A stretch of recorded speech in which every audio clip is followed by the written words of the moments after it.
Welcome back to Sky Sports News. We have minutes to go until England can crown themselves a winner of a major tournament for the first time for the Lionesses, and it's a corner with 3.5 minutes left on the clock. Paul Konchesky. Yeah, I think Chloe Kelly tried to keep it in the corner, 5 minutes to go. It ricochets her out, and then Russo gets a shot off from that impact, and now going from a corner now. And for me, if they can just keep it in this corner to keep Germany further away from our goal, the better. And, I mean, fans' hearts thumping, Rachel, up and down the country at this point. But England look like they're playing this out pretty coolly at the moment. Very, and it's the younger players who've taken control of that. I think, you know, it's Kelly and Hemp in the corner here, both tricky players. You can see the German players getting frustrated there, who's sort of facing up to Chloe Kelly. Germany have the ball back now, but it's a throw in deep. And England, you know, since their goal, have looked so cool and calm. They've dominated. Yeah, absolutely. 2.5 minutes now then, Paul.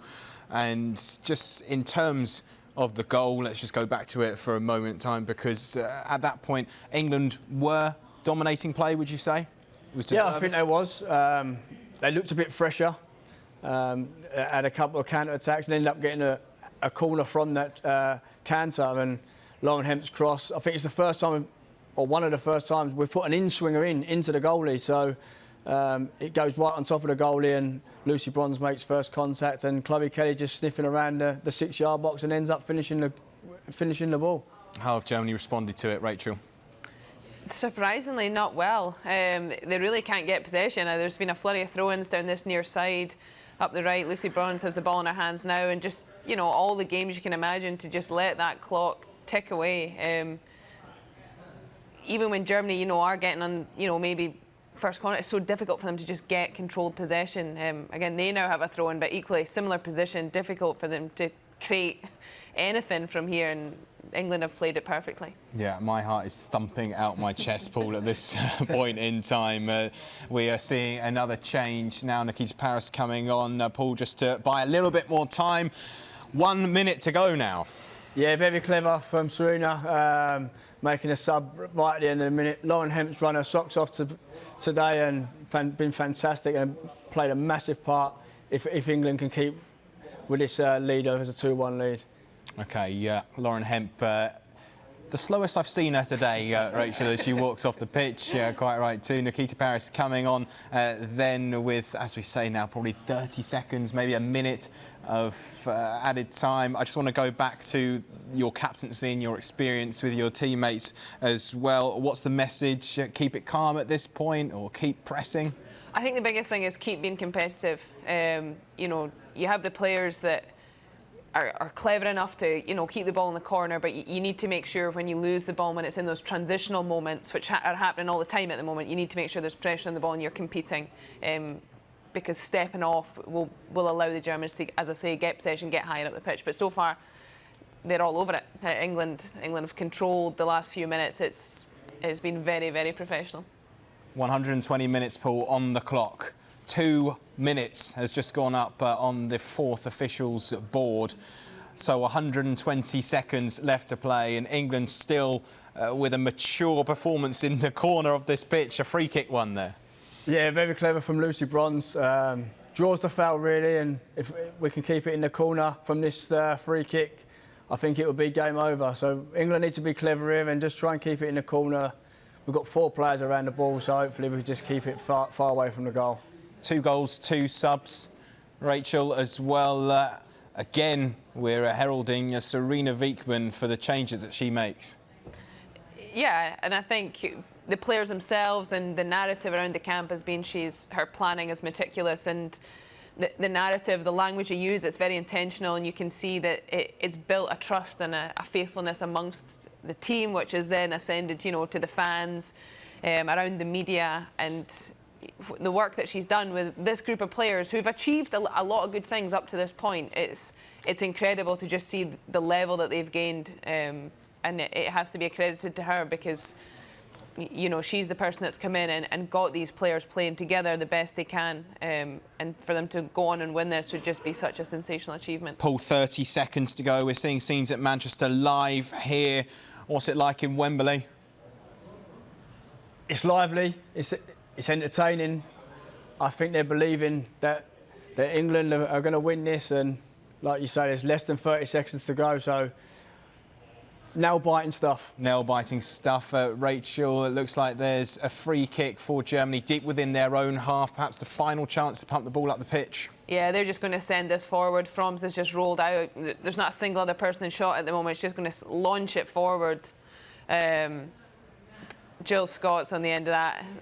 Yes. Full time. And England have done it. Breaking news, it has come home. The Lionesses have beaten Germany 2-1 to win their first ever major tournament. Look at the scenes up and down the country. 56 years on from England's sole World Cup win, the nation can finally celebrate a first Euros victory, toppling Germany in extra time at Wembley once again as Leah Williamson and co immortalised themselves in English football folklore. From that 8-0 thumping of Norway to Stanway's stunner against Spain, Russo's backheel brilliance to Chloe Kelly's history-making winner, Serena Wiegmann's side are the pride of the country. England are the champions of Europe. Paul Konchesky, how good does that sound? Unbelievable. Fair play to every single one of them. Players, staff, fantastic achievement.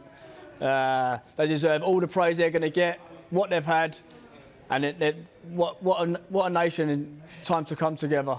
And Rachel, now we're seeing Serena Wiegmann on the pitch, hugging her coaching staff. For just how much credit does she deserve? Let me just tell you a few stats, because it's quite incredible. She has never lost a Euros game with both the Netherlands and England. She won the last Euros. Now it's back-to-back victories for Serena Wiegmann. That ended Germany's 6 consecutive titles when she did it with the Netherlands. She reached the 2019 World Cup final 2 years later, and now she's come to England and she's won another major tournament. How much credit does she deserve? It's absolutely remarkable, you know, that to have never lost a game at Euros, to go through 2 campaigns successful, is absolutely exceptional. You can see from the players, you know, there's tears in so many of their eyes, and even I think it was Ellen White and Jill Scott just around Serena Wiegmann, hugging her and probably saying just thank you, because obviously they've been involved for such a long time with the national team, and have gone through some of the heartache that they've experienced when they've got so close to them. You know, they've experienced that, and yeah, it's a special moment for certainly the players, certainly all the staff, and it's of course, you know, being at home, being at Wembley, there's so many fans getting to experience it as well live.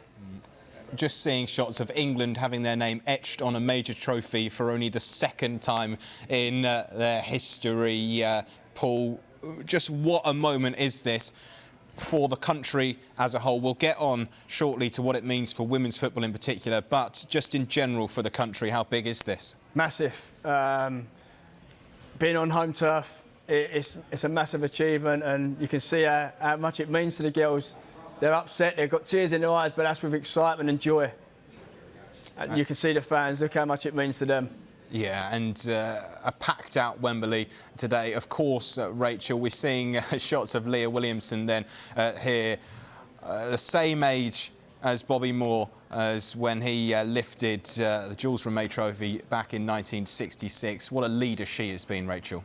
She has been, and for someone so young, you know, you could never tell she's such a mature set of shoulders on her, the way, you know, she performs herself. Sometimes these tournaments, you know, you have so much responsibility with the rest of the group, with other duties that come with being a leader, and I think the fact that, you know, her performances have virtually been flawless throughout is another massive credit to her, because that can be really difficult to have that weight on top of you as well as the other things. So incredible for her, but obviously a very personal moment where I'm sure she'll be very, very proud. Yeah, and Paul, this team, I mean, just the list of players that have had such a big impact on this tournament throughout. It's so long. The likes of Beth Mead, who scored 6 goals and got 5 assists, but honestly, throughout the team, you could pick out any of them. It seems like such a team performance throughout, and not just the starting 11 as well, the squad. We've seen such impact from the subs. Yeah, and I was just about to say, you can't forget the ones who haven't played many minutes. The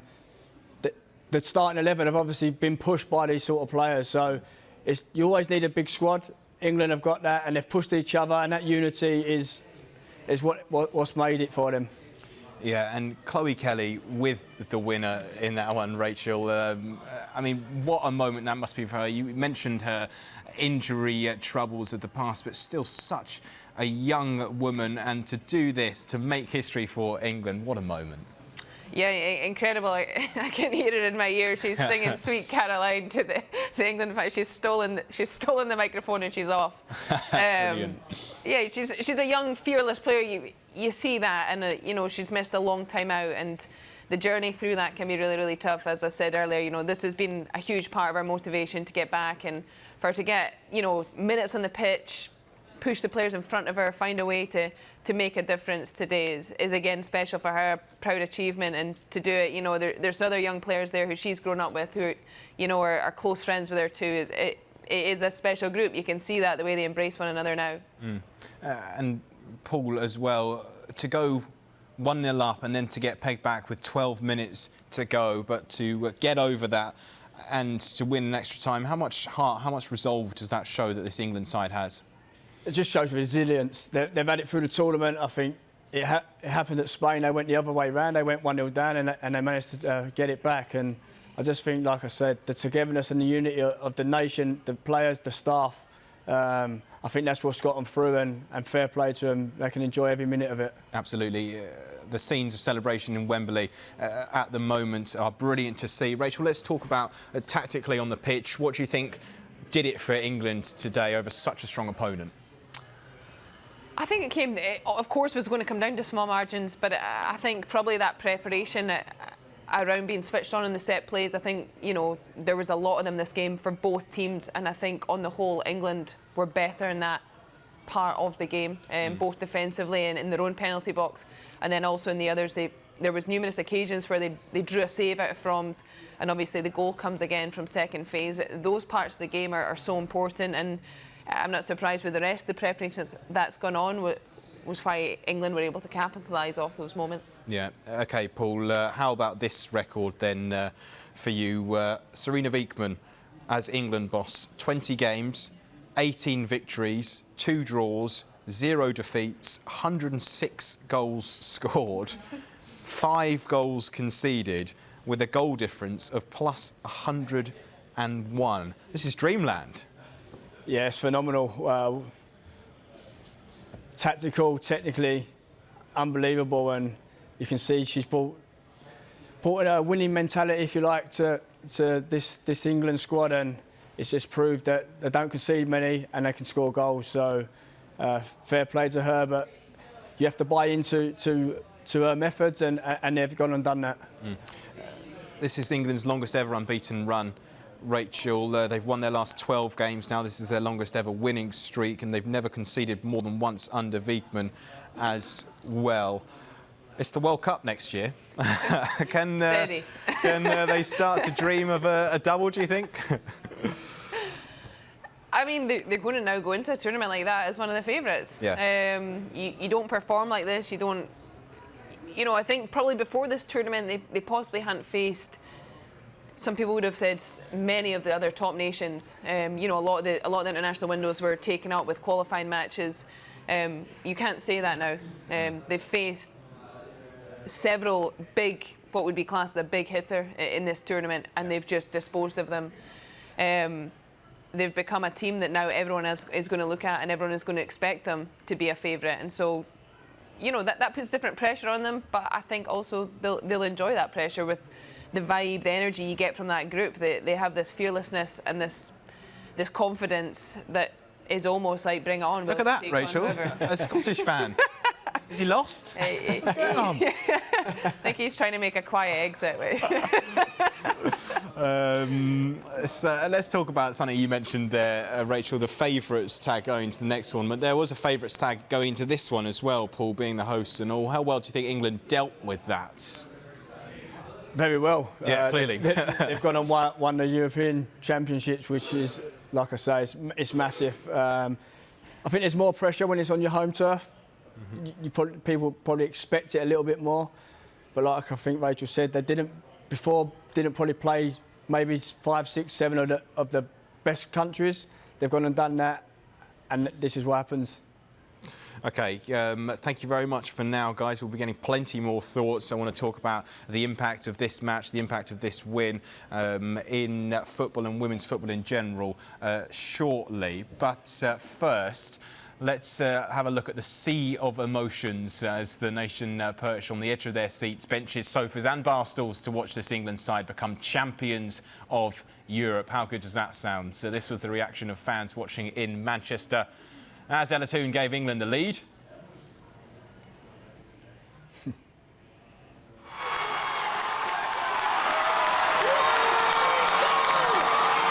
Whilst at London's Trafalgar Square.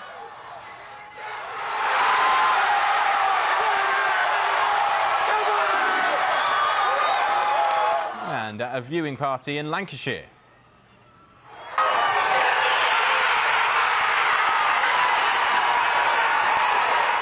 Then came that German equaliser.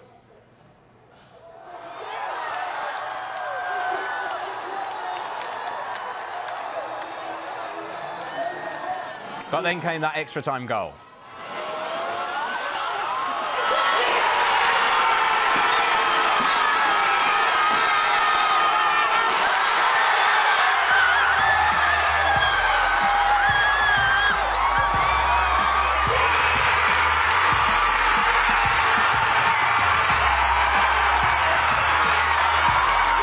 Pretty good, but nothing compared to the reaction to the final whistle as England were confirmed European champions. Ella Toone